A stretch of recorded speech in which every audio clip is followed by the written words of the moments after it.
Hello, my friends. This is Otaku Cook, and today I am making Japanese Katsu Curry. So, let's get right into it. So, before we start making our curry, we will prepare our katsu first. Because even though it won't take more than 7 to 8 minutes to cook this, the overall prep is going to take a very long time.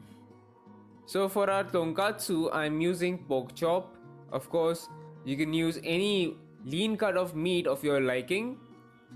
Just make sure that it doesn't have a lot of sinew or connective tissue in it, or else it will get very tough once you cook it. Now, when you get your pork chop, most of the times you will get it with a bone in. Make sure that you remove that bone. Also, remove some amount of fat from its tallow. Not all of it, of course, but some of it. And tallow is basically the edge of fat that you see at the corner of your pork chop. Once you remove some of that fat, you need to just cut some slits into it.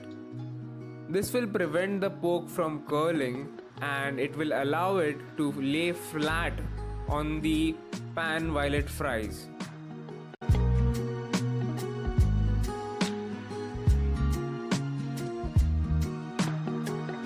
The next thing you need to do is take the back of your knife and beat the hell out of your pork chop. Yes, I know what I said. And there are a few reasons why you need to do that.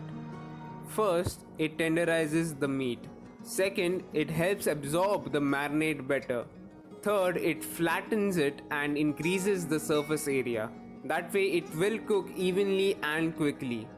And with pork you cannot take any chances. So don't forget this step.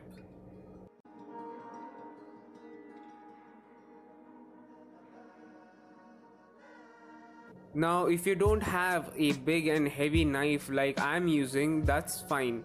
You can use other ways for tenderizing and flattening the meat. For example, you can use your kitchen towel or a few tissue papers to cover your meat, and with the help of a rolling pin you can beat that meat for tenderizing it. Now, I don't have a heavy rolling pin, but it still worked out for me.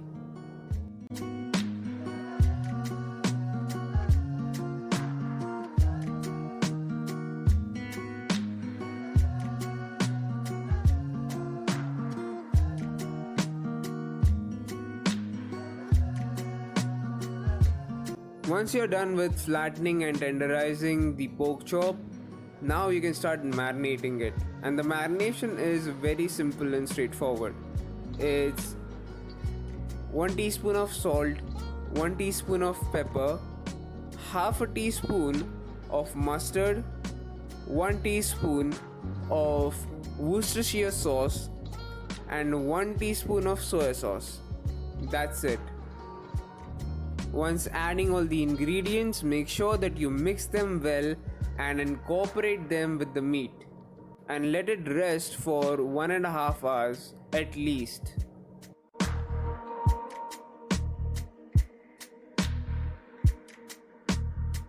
Now that our pork chop is marinating, we can finally start with the marination for the chicken for our curry. Now here I am using chicken thighs, boneless of course, with its skin on. The marination for the chicken is very similar to that of the pork. It's a tablespoon of salt, tablespoon of pepper, 1 teaspoon of mustard, and 1 tablespoon of Worcestershire sauce. And that's it. Mix this well and let it rest for about an hour.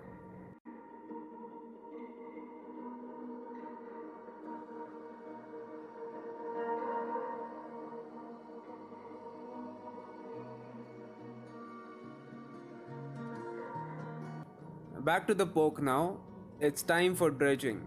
So for dredging, all you need is all-purpose flour, an egg wash, that's 1 egg and some water added to it, and breadcrumbs. Now, usually and traditionally panko is used, but of course panko is not something that is very cheap. That's why I am using homemade regular breadcrumbs. But if you can get your hands on panko, trust me, your dish will be amazing. Now, before you start dredging, you need to season the flour, egg wash, as well as the breadcrumbs with some salt. You can even add some pepper if you like. Now, the dredging process is very simple. You just need to make sure that you only use one hand for dipping the meat into the flour and breadcrumbs, and one hand for dipping the meat into the egg wash.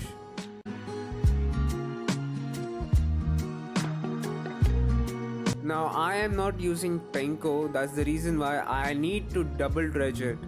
Once I coat it with breadcrumbs, I need to put my meat back into the egg and then coat it with breadcrumbs again. This will help get it absolutely crispy as well as prevent the breading from falling off. Now if you are using panko, you don't have to double dredge it. Doing it once would be more than enough.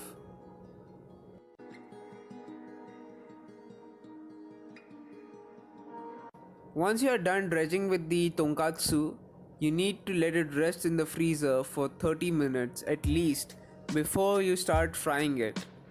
Ideally, an overnight rest would be absolutely perfect for this recipe, but I know most of the time people make this in a pinch, so 30 minutes would do just fine.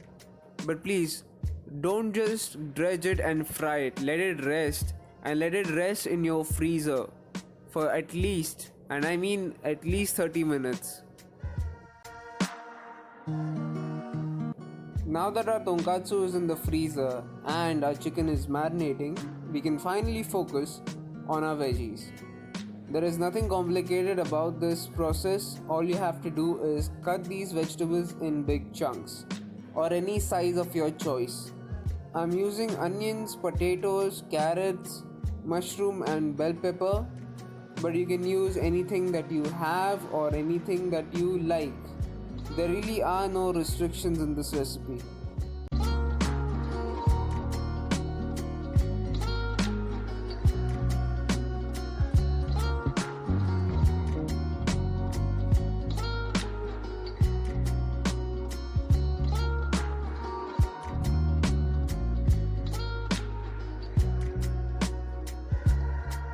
Now this is something very optional, you can miss it or have it. This is the shredded cabbage, usually served with tonkatsu or katsu curry. Again, very simple, all you have to do is thinly shred your cabbage and then put it in ice water so that it stays crispy.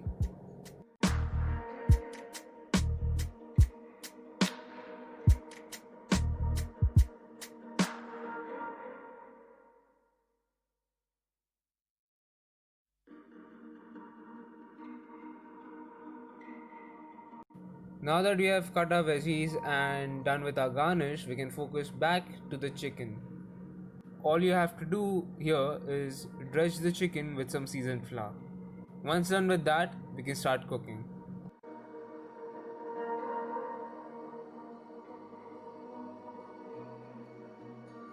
Now for this recipe, I am using this. This is known as a pre-made curry roux. This is the base foundation of every single Japanese curry. If you don't have this, you cannot make Japanese curry. Now you can get this on Amazon. It is a little expensive, but it is still available these days. Although if you don't want to spend that money or if you can't find it on Amazon, I have previously made Japanese curry on this channel, in which I have made a curry roux from scratch. So if you don't want to spend any money on buying this, you can definitely watch my video and learn how to make a curry roux on your own. And trust me, it tastes amazing. I will leave a link in the description below. Now in this packet, if you look, it says hot, which you would assume is spicy, but the fact is that it's not that spicy. At least for my palate, it wasn't. Maybe it would be spicy for you or for majority of the Japanese who make this, but for me it wasn't. So if you don't think that it is spicy enough for you, please make sure that you add the adequate amount of spice, chilies, maybe peppers, whatever, in this recipe if you like. Now, when my family tried it, they found it pretty spicy. So maybe it's just me who thinks it's not that spicy. But if you think it's not adequately spiced as you like, please feel free to add the amount of spice you require.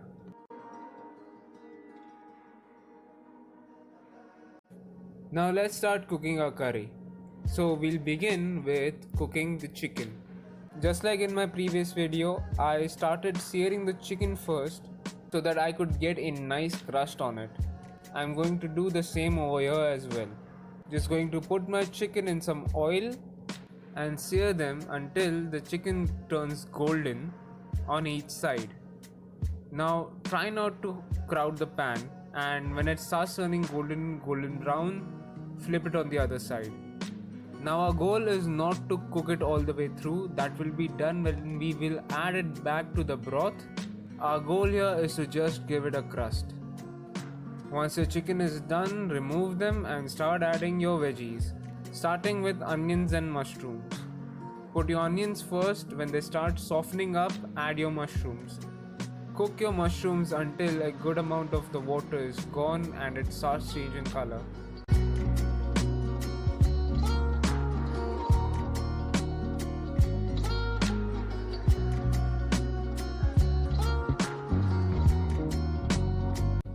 Once your onions and mushrooms start browning a little, add your potatoes and carrots and cook them until they start turning a little brown.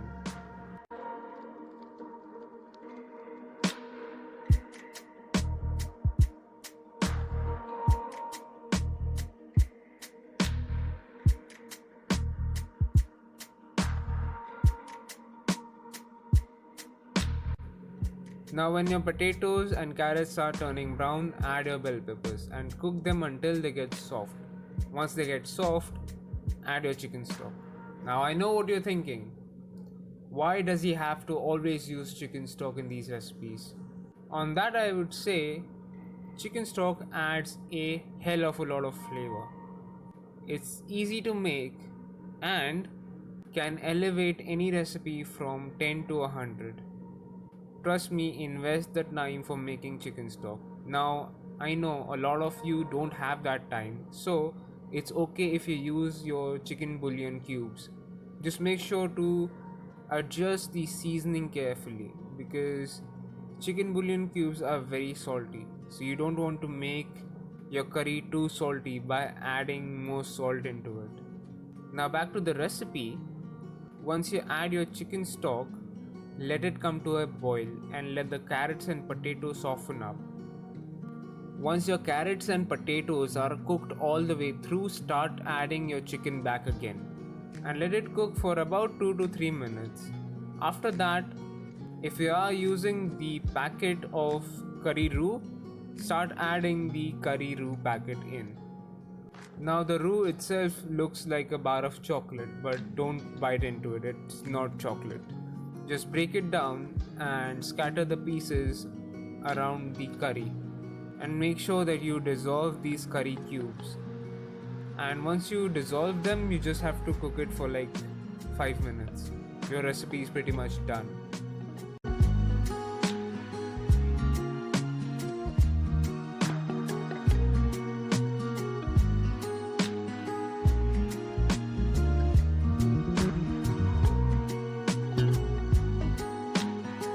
Now for the final few touches, just add some milk or cream into it. Now if you are adding some milk, add about half a cup of milk. If you are going to add cream, add half of that. And finally, because I didn't find this too spicy, I added some black pepper, but you don't have to do that if you think this is spicy. And that's it, your curry is done. We can now focus back on our tonkatsu.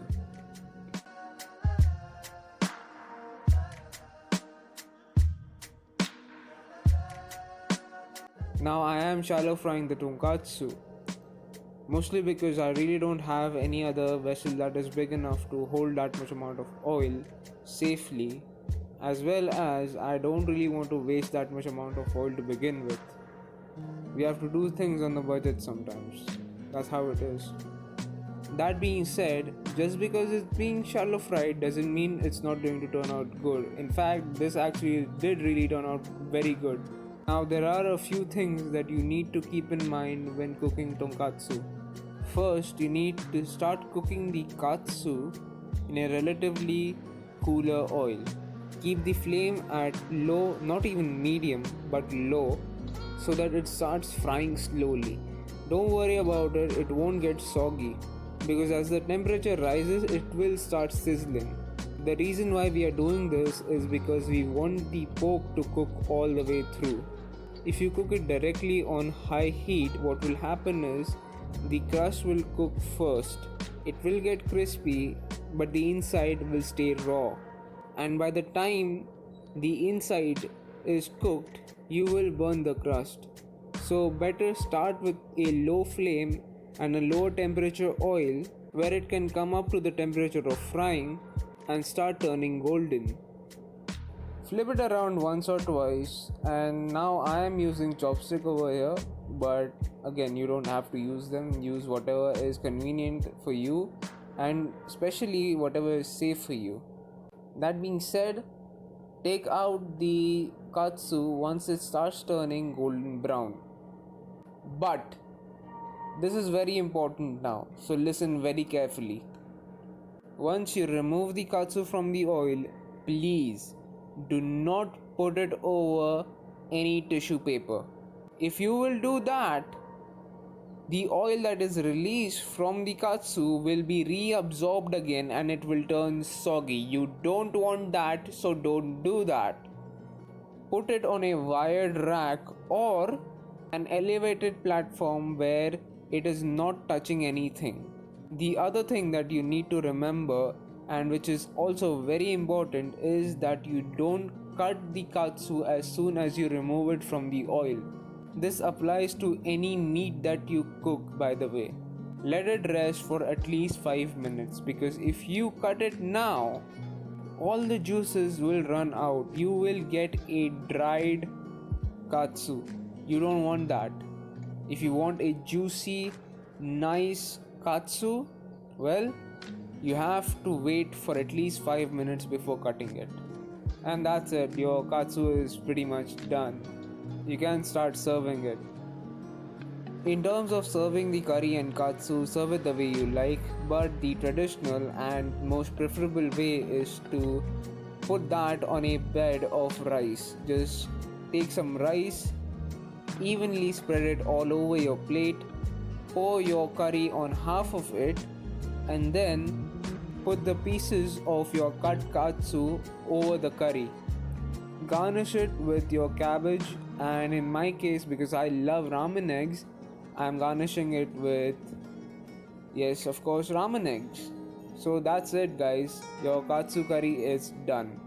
If you like this video, please don't forget to subscribe to this channel and hit the like button. Hope you enjoyed this recipe. Until next time.